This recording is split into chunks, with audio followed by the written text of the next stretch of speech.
नमस्कार, DD news में आप सभी का स्वागत है। शुरुआत करेंगे अभी तक की हेडलाइंस के साथ। संसद में राहुल गांधी के बयान पर हंगामा। रक्षा मंत्री राजनाथ सिंह ने राहुल के दावे को भ्रमित करने वाला बताया। गृह मंत्री ने कहा कि राहुल गांधी ने स्पष्ट कर दिया कि किताब प्रकाशित नहीं हुई है, तो इस पर चर्चा कैसे हो सकती है। लोकसभा की कार्रवाई 4 बजे तक के लिए स्थगित हुई।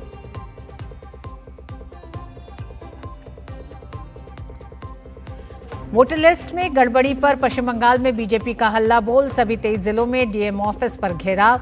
मुख्य सचिव से समय न मिलने पर नेता प्रतिपक्ष शुभेंदु अधिकारी लोक भवन पहुंचे।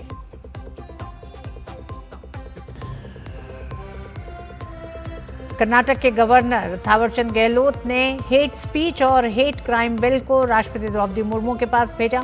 गवर्नर ने बिल पर कई आपत्तियां उठाई। संविधान के अनुच्छेद 254 का उल्लंघन होने की संभावना। बीजेपी ने राज्यपाल के कदम का किया स्वागत। पाकिस्तान के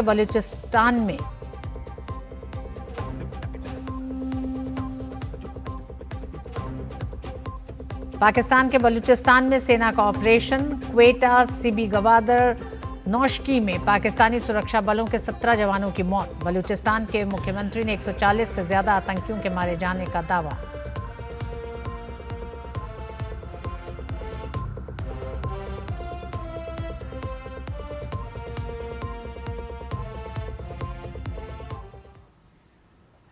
संसदीय कार्य मंत्री किरण रिजिजू ने लोकसभा में विपक्ष के नेता राहुल गांधी पर नियमों के उल्लंघन का आरोप लगाया है। उन्होंने कहा कि राष्ट्रपति के अभिभाषण पर धन्यवाद प्रस्ताव के दौरान राहुल गांधी ने एक ऐसी किताब से उद्धरण दिया जिसकी प्रामाणिकता और प्रकाशन को लेकर स्पष्ट जानकारी नहीं दी गई।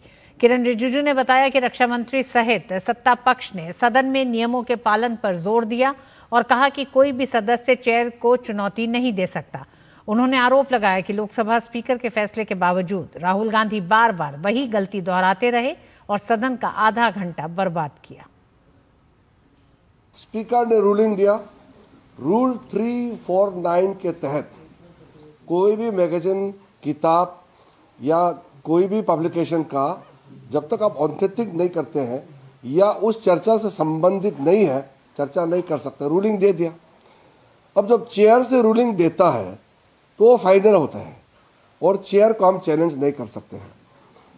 लोकसभा स्पीकर के रूलिंग के बाद राहुल गांधी जी बार बार सेम गलती दोहराया जा रहा है। स्पीकर साहब ने फिर से उनको कहा कि व्यवस्था बना दिया गया है, रूलिंग हो चुका है, अब आगे बढ़ी है। राष्ट्रपति का अभिभाषण पे आप चर्चा कीजिए, बोल नहीं रहा है। पूरा आधा घंटा राहुल गांधी जी ने समय बर्बाद करके। किरण रिजिजू ने कहा कि राहुल गांधी किसी नियम का पालन नहीं करते, वे खुद को संसद से ऊपर समझते हैं। आज राहुल गांधी जी पहले माफी मांगे। हम लोग तो राष्ट्रपति का अभिभाषण पे धन्यवाद प्रस्ताव पे चर्चा करके सदन में एक दूसरा का हम सुन करके आगे बढ़ना चाहते हैं। आप किसी बड़े परिवार में पैदा हुआ तो क्या आप सदन से ऊपर हो गए? अब नियम से ऊपर हो गए? भारत लोकतंत्र देश है, यह नियम से चलता है। हमारा लोकसभा राज्यसभा का प्रोसीड्यूर्स है, रूल्स है, रूल्स ऑफ बिजनेस जो कंडक्ट करता है। कंडक्ट एक तो तरीका होता है। राहुल गांधी कोई रूल को मानते ही नहीं। वो तो सोचते कि सदन से ऊपर है और उसके कांग्रेस के सीनियर लीडर उठ की ताली बजा रहे हैं। और आइए अब आपको बताते हैं राहुल गांधी के बयान पर लोकसभा में हंगामा क्यों हुआ। दरअसल राष्ट्रपति द्रौपदी मुर्मू के अभिभाषण पर लोकसभा में विपक्ष के नेता राहुल गांधी अपनी बात रख रहे थे। इस बीच उन्होंने डोकलाम में चीनी घुसपैठ का जैसे ही जिक्र किया तो सदन में हंगामा मच गया। इसके लिए राहुल गांधी ने एक पुस्तक का हवाला दिया। राहुल गांधी ने कहा कि इस पुस्तक को सरकार प्रकाशित नहीं होने दे रही है। This is about when 4 Chinese tanks were entering Indian territory. They were taking a ridge in Doklam, and the army chief writes, and I quote from an article that is quoting his book. The tanks were within a few hundred meters of Indian positions on the Kailash range No, sir. No, sir. No, sir. No, only started. No, no. He is not yielding. He is not yielding. Sir, this is not. He is not. Rahul Gandhi के दावों को लेकर रक्षा मंत्री राजनाथ सिंह ने खारिज करते हुए कहा कि ये पुस्तक कभी भी प्रकाशित ही नहीं हुई।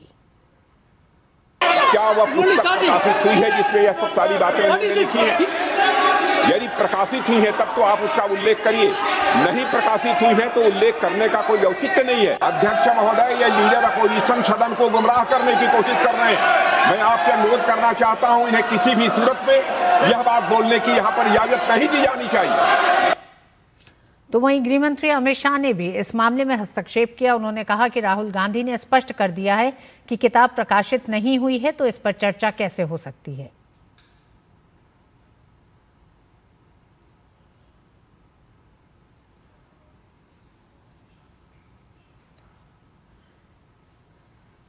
और इस पूरे मामले पर बात करने के लिए हमारे साथ जुड़ गए हमारे साथी संवाददाता निशांत राय।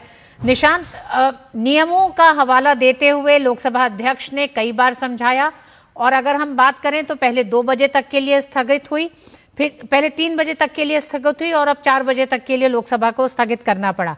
आखिर मसला है क्या? राहुल गांधी बार बार ऐसी किताब को क्यों कोट कर रहे हैं जो प्रकाशित नहीं है, और इस तरह का कुछ भी कोट करना ये नियमों के खिलाफ है, सदन के भीतर की कार्रवाई। इसमें समझने में क्या मतलब, क्यों नहीं समझ पा रहे राहुल गांधी, या मसला है क्या?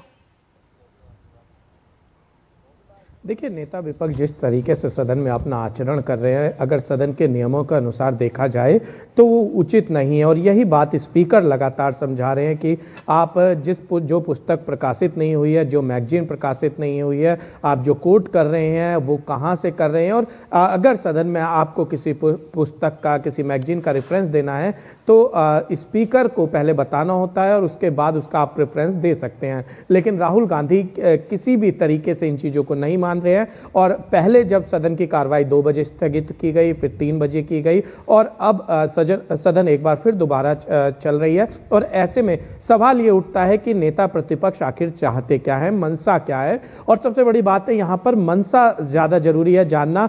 जब लगातार अगर संसदीय कार्य मंत्री की बात की जाए, देश के गृह मंत्री की बात की जाए, रक्षा मंत्री की बात की जाए, सभी ने उनसे कहा कि आप नियमानुसार बात कीजिए। और लगातार स्पीकर कह रहे हैं कि आप राष्ट्रपति के अभिभाषण पर बात कीजिए। राहुल गांधी एक तरफ कहते हैं कि उनको सदन में बोलने नहीं दिया जाता, दूसरी तरफ वो सदन में बोलते वक्त किसी नियम का पालन नहीं करना चाहते हैं। तो ये तमाम तरीके की जो चीजें निकल कर सामने आ रही हैं, कुल मिलाकर नुकसान जनता का हो रहा है। क्योंकि बजट जैसी महत्वपूर्ण चीज पर, जिस पर चर्चा होनी है, और नेता प्रतिपक्ष का अगर इस तरीके का व्यवहार है, तो जाहिर सी बात है कि देश की जनता इन चीजों को देख रही है। और ये कांग्रेस और नेता प्रतिपक्ष को समझना चाहिए कि जनता के लिए जो महत्वपूर्ण बजट है उस पर चर्चा की जाए, उसके गुड और जो बेकार फैक्ट है सब पर चर्चा होनी चाहिए। नियमानुसार कांग्रेस को अपना पक्ष रखना चाहिए। अगर उसको बजट में कुछ चीजें पसंद नहीं आई हैं तो ये ज्यादा बेहतर होता, ना कि सदन में लगातार जो गतिरोध उत्पन्न हो रहा है ये हो। निशांत, नेता प्रतिपक्ष है राहुल गांधी अगर इस तरह से एक ऐसी पुस्तक का जिक्र कर रहे हैं जो प्रकाशित नहीं है, तथ्यों को लेकर बात हो रही है जिस पे गृह मंत्री, रक्षा मंत्री, संसदीय कार्य मंत्री और सबसे बड़ी बात लोकसभा अध्यक्ष ने नियमों को कई बार गिनाया। ऐसे में से क्या माना जाए, क्योंकि चर्चा होनी है, अभिभाषण पर 18 घंटे का प्रस्तावित चर्चा तय है। अगर राहुल गांधी नहीं बोलते हैं तो क्या कल से या इसके आगे की चर्चा इसी तरह स्थगित होती रहेगी? राष्ट्रपति के अभिभाषण पर, धन्यवाद प्रस्ताव पर चर्चा आगे नहीं बढ़ पाएगी? देखिए, विपक्ष की पूरी मंशा पर सवाल है कि विपक्ष आखिर चाहता क्या है। अगर राहुल गांधी जो किताब प्रकाशित नहीं हुई है उसके कोर्ट को लेकर ही अपनी बात पर अड़े हुए हैं और अगले वक्ता को मौका नहीं दे रहे हैं, तो इसमें समझ में आता है कि विपक्ष कहीं ना कहीं बजट पर जो चर्चा होनी है उससे बचने की कोशिश कर रहा है। दूसरी तरफ नियमों को मानना बेहद जरूरी है कि सदन नियमों से चलते हैं। और अगर बात की जाए सत्ता पक्ष की, तो सत्ता पक्ष की ओर से निशिकांत दुबे से जब सांसद निशिकांत दुबे से बात हो रही थी, उन्होंने कहा कि 1963 में इस तरीके के जो नियम है वो लाने वाले प्रधानमंत्री नेहरू थे, और ऐसे में राहुल गांधी नेहरू जी की अवहेलना कर रहे हैं। और एक तरह से कहा जा सकता है कि अगर राहुल गांधी केवल एक बात पर टिके रहे, बजट पर चर्चा नहीं हो पाई, जो कांग्रेस का समय है या बाकी विपक्षी नेताओं का समय है वो लगातार बर्बाद हो रहा है, जो समय तय किया गया है वो बर्बाद हो रहा है। और ऐसे में बजट जैसे महत्वपूर्ण विषय पर चर्चा ना होकर केवल गतिरोध सदन में हो, ये उचित नहीं है। और ऐसे में देखने वाली बात ये होगी कि विपक्ष अब किस तरीके से इस चीज को टैकल करता है, क्योंकि सत्ता पक्ष की ओर से लगातार कहा जा रहा है आप किसी भी बात पर विवाद कीजिए, किसी भी पॉलिसी के ऊपर आप प्रहार कीजिए, लेकिन सदन की जो गरिमा है, सदन के जो नियम है, उनको जरूर ध्यान में रखिए। और स्पीकर खुद लगातार राहुल गांधी को समझा रहे हैं, लेकिन नेता प्रतिपक्ष का जो व्यवहार है ये सीधे तौर पर अनुचित है। और ऐसे में ये देखने वाली बात होगी कि अभी कांग्रेस समेत पूरे विपक्ष किस तरीके से अपनी रणनीति को बनाता है। निशांत, संसदीय प्रक्रियाओं में इस तरह की चर्चाएं बेहद महत्वपूर्ण इसलिए भी होती हैं कि राष्ट्रपति के अभिभाषण पर धन्यवाद प्रस्ताव पर अगर चर्चा हो रही है तो युवा सांसदों के लिए बहुत कुछ सीखने के लिए होता है, समझने के लिए होता है कि किस तरह से इन चर्चाओं में हिस्सा लिया जाता है। राहुल गांधी का ये पूरा आचरण या फिर विपक्ष की हट धर्मिता जो है वो युवा सांसदों के लिए क्या एक तरह से संदेश दे रही है? देखिए, राष्ट्रपति का अभिभाषण एक तरीके से सरकार के कामकाज की एक, हम कह सकते हैं कि एक आईना होता है कि सरकार ने किस तरीके से कामकाज किया है, और सरकार के कामकाज की समीक्षा में विपक्ष की महत्वपूर्ण भूमिका होती है। विपक्ष को उस पर अपना, जिस तरीके से राष्ट्रपति का अभिभाषण हुआ है, अपने वक्तव्य रखने होते हैं, लेकिन राष्ट्रपति के अभिभाषण से अलग होकर ऐसी मैगजीन या ऐसी किताब जो प्रकाशित ही नहीं है हुई है उसको पर कोट करना, और बजट सत्र जैसा महत्वपूर्ण सत्र, इसमें विपक्ष के नेता का इस तरीके का रवैया ये दिखलाता है कि आपको जितना संजीदा होना चाहिए था उतने नहीं है। ऐसे में चाहे सदन में युवा सांसद हो या देश भर में जो युवा इस तरीके की संसदीय प्रक्रियाओं को समझते हैं, जिनको जानने को उत्सुक होते हैं, और सबसे बड़ी बात है कि सरकार के कामकाज को समझना जरूरी है, और विपक्ष की नज़रों से और ज़्यादा जरूरी हो जाता है, क्योंकि विपक्ष एक तरीके से सरकार को आईना दिखाने का काम करते हैं, लेकिन दूसरी तरफ विपक्ष जो मुद्दे हैं, जो नियम है, उनका पालन ना करे और उल्टा उन तथ्यों को रखे जो है ही नहीं। तो ऐसे में सवाल ये उठता है कि आखिर विपक्ष की मंशा क्या है, और एक तरीके से भ्रमित करने का कार्य होता है, जिसको लेकर रक्षा मंत्री ने साफ तौर पर कहा कि आप भ्रम फैलाने का काम कर रहे हैं। आपको राष्ट्रपति के अभिभाषण पर चर्चा करनी चाहिए, पॉलिसी पे चर्चा, खुद स्पीकर ने कहा कि आपको पॉलिसी पे चर्चा करनी चाहिए, और तमाम वो मुद्दे हैं जिन पर आप बात रख सकते हैं। लेकिन अगर विपक्ष में नेता प्रतिपक्ष इस तरीके से अड़े रहे, लगातार जो बाकी सदस्य हैं, संसद सदस्य जिनको बोलना है लोकसभा के, उनका समय बर्बाद हो रहा है। और ऐसे में देखने वाली बात यही होगी कि आखिर इसको लेकर कांग्रेस की क्या रणनीति रहती है, क्योंकि स्पीकर ने कहा कि राहुल गांधी के बाद सपा के प्रमुख अखिलेश यादव इस पर अपना वक्तव्य रखेंगे, तो जाहिर सी बात है कि पूरा विपक्ष, इंडी अलायंस की अगर बात की जाए तो उसकी आखिर रणनीति क्या है, ये राहुल गांधी के बोलने पर ही तय होगा कि केवल वे एक विषय को लेकर अड़े रहते हैं या फिर राष्ट्रपति के अभिभाषण पर पूरी तरीके से गंभीरता से चर्चा करते हैं और विपक्ष की भूमिका को मजबूती के साथ सामने रखते हैं। निशांत, क्या इस तरह का मामला कभी पहले आया है कि नियमों की अवहेलना करके अगर कोई सांसद एकदम वही बातें करना चाहे जो नियमों के विरुद्ध हो? क्या इस तरह की कभी चर्चा कोई देखी गई है? क्योंकि लंबा लंबा समय रहा है, अगर 10 साल यूपीए के दौर की भी बात करें तो 10 साल विपक्ष भी रहा उस 10 साल में। क्या कभी कोई ऐसा मौका आया है कि नियमों के विरुद्ध जाके चर्चा पे अगर कोई सांसद अड़ गया हो? देखिए, ये पहली बार नहीं हुआ है कि राहुल गांधी सदन में नियमों के विरुद्ध गए हैं।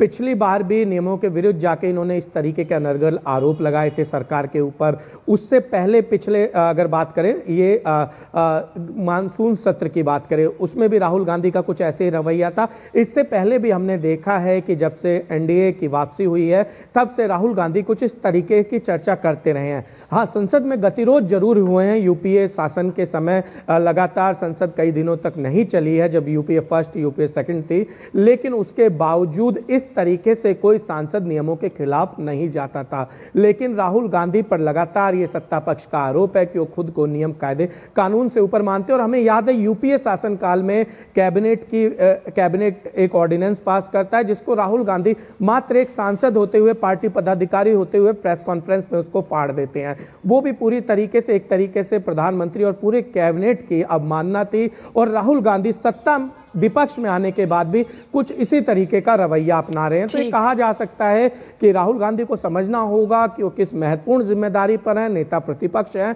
पहले भी हमने देखा था यूपीए के समय नेता प्रतिपक्ष हुआ करते थे, लेकिन वो अपनी बात सदन में गरिमापूर्ण तरीके से रखते थे। और जो आज सत्ता पक्ष है वो विपक्ष में था, गतिरोध जरूर सदन में हुआ करता था, लेकिन सदन में ऐसी स्थिति नहीं बनती थी कि नेता प्रतिपक्ष को नियम समझाए जाए, उनको नियम बताए जाए। चेयर से लगभग 7 से 8 बार नियम बताए, लेकिन उसके बावजूद वो अपनी बात पर अड़े रहे। बिल्कुल निशांत, 7 से 8 बार चेयर ने उनको नियम समझाए। और हुआ ये कि आज जब राष्ट्रपति के अभिभाषण पर धन्यवाद प्रस्ताव पर चर्चा की शुरुआत हुई तो सत्ता पक्ष से 2 सांसदों ने अपनी बात रखी, उस प्रस्ताव को पेश किया गया। उसके बाद विपक्ष की तरफ से जब राहुल गांधी को बोलना पड़ा, उससे ये हंगामा शुरू हुआ। यानी 2 बजे के आसपास ये हंगामे की शुरुआत हुई और तब से लेकर अभी तक स्थगन होता रहा है सदन, और अब कल 11 बजे तक के लिए स्थगित कर दिया गया है लोकसभा। तो सवाल बड़ा है कि कल क्या जब 11 बजे सदन की कार्रवाई शुरू होगी तो क्या राष्ट्रपति के अभिभाषण के धन्यवाद प्रस्ताव को लेकर चर्चा आगे बढ़ पाएगी? जो आज गतिरोध पैदा हुआ है, क्या ये जारी ही रहेगा? वक्त एक छोटे से ब्रेक का है, ब्रेक के बाद खबरें आगे देखेंगे। यार सोच रहा हूँ पॉलिसी बाजार से टर्म लाइफ इंश्योरेंस ले लेता हूँ ताकि मेरे बाद फैमिली को पैसों की कमी ना है। तू भी ले ले यार, अभी तो यंग है यार, बाद में देखते हैं। आजा पॉलिसी बाजार पर 0 GST के साथ अब 1 करोड़ का टर्म लाइफ इंश्योरेंस सिर्फ 400 रुपए महीने से शुरू। मेरी पसंद, मेरी पसंद, मेरी पसंद, मेरी पसंद, हमारी पसंद, हम सबकी पसंद। मजबूत देश का मजबूत सरिया हो गया स्टील। टिंग टिंग, अम्मा मैसेज। मैं आपके मौसा के चाचा का नाती का पोता, शादी का कार्ड मैसेज में भेजा है, डाउनलोड करिए और आशीर्वाद दीजिए। मैं तो आपको जानती भी नहीं, फिर भी शादी का कार्ड खोलूं?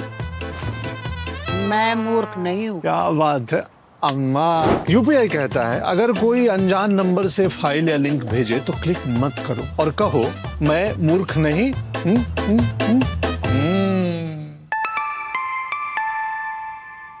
जाइए आप भी किसी का टेस्ट लीजिए। लोकसभा में राष्ट्रपति के अभिभाषण पर धन्यवाद प्रस्ताव की चर्चा के दौरान भाजपा सांसद तेजस्वी सूर्या ने केंद्र सरकार के पिछले 10 वर्षों के कार्यों की सराहना की। उन्होंने कहा कि इस अवधि में सबसे बड़ा बदलाव यह है कि राष्ट्रपति के अभिभाषण में अब भ्रष्टाचार, घोटालों या विवादों का जिक्र नहीं होता, क्योंकि देश को एक ईमानदार और पारदर्शी सरकार मिली है।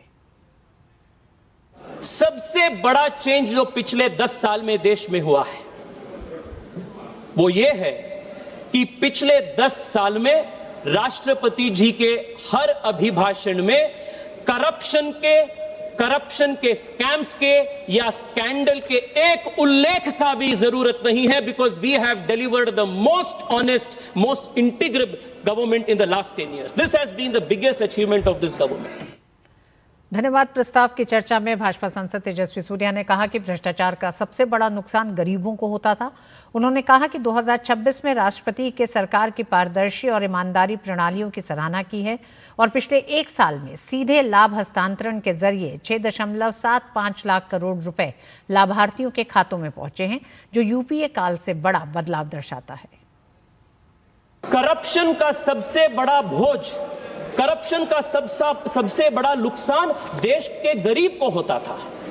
And contrasted to today when in 2026 Honorable President says in her address, my government is institutionalizing transparency and honesty in systems. In the last 1 year, my government has provided benefits worth more than 6.75 lakh crore rupees directly to the beneficiaries through direct benefit transfer. 2011 के UPA जमाने में राष्ट्रपति जी कहे, she has said that the benefits intended for the poor are not reaching them in the right measure. And here in 2026, the government has delivered 6.7 lakh crore rupees in direct benefit transfers in the account to the people of this country. केंद्रीय युवा मामले एवं खेल मंत्री doctor Mansukh Mandaviya ने लोकसभा में प्रश्नकाल के दौरान किए गए सवाल का जवाब देते हुए कहा कि खेलो इंडिया कार्यक्रम देश में जमीनी स्तर से खेल प्रतिभाओं की पहचान और उन्हें मंच देने का सबसे प्रभावी माध्यम बन चुका है। उन्होंने बताया कि मौजूदा समय में देश में 1067 खेलो इंडिया सेंटर हैं। देश में कुल मिला के 1067 खेलो इंडिया सेंटर है। खेलो इंडिया सेंटर पर local school games, university games, उसमें से जो टैलेंट निकलती है, ये टैलेंट को वहाँ से आइडेंटिफाई करा जाता है और उसको नर्चर करा जाता है। और हर स्टेट में एक खेलो इंडिया सेंटर ऑफ एक्सलेंस है। खेलो India centre of excellence state में जो आइडेंटिफाई टैलेंट है उसको वहाँ रखा जाता है, नर्चर करा जाता है। माननीय सदस्य ने जो कहा है, एक स्टेट में एक खेलो इंडिया सेंटर ऑफ एक्सलेंस में उसको खेलने के लिए विशेष तालीम दी जाती है। केंद्रीय जनजातीय मामलों के मंत्री जुएल ओराम ने इस बार के बजट को आत्मनिर्भर भारत की दिशा में बनाया गया बजट बताया है, जिसमें टूरिज्म से लेकर बुनियादी ढांचों के विकास पर जोर है। केंद्रीय मंत्री ने कहा कि जनजातीय समाज के विकास के लिए भी इस बार के बजट में विशेष प्रावधान किया गया है। केंद्रीय मंत्री से बात की हमारे सहयोगी धीरज कुमार ने।